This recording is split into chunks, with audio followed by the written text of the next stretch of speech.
Nagpahayag ng kahandaan si US President Donald Trump na personal na makakaharap sina Russian President Vladimir Putin at Ukrainian President Volodymyr Zelensky.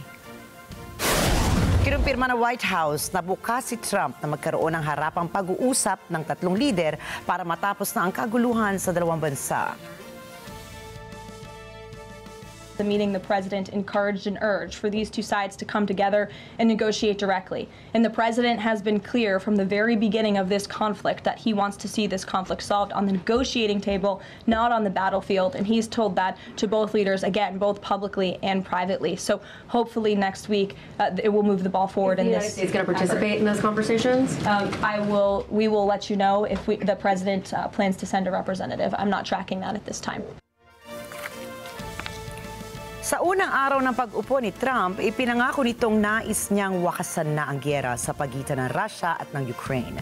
Magugunita pong personal na nagkaharap si Trump at Zelensky sa White House kung saan naging tensyonado ito habang sa telepono lamang niya nakausap si Putin.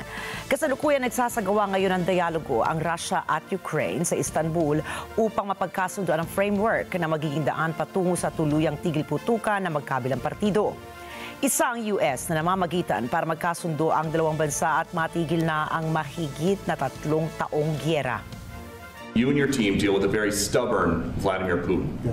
Do you and Zelensky. Yeah. But do you look at this very conflict Zelensky too. any differently now? Like, do you look at this and see Putin as the good guy or the bad guy? So I've known him very well. A couple of cities and people died. I saw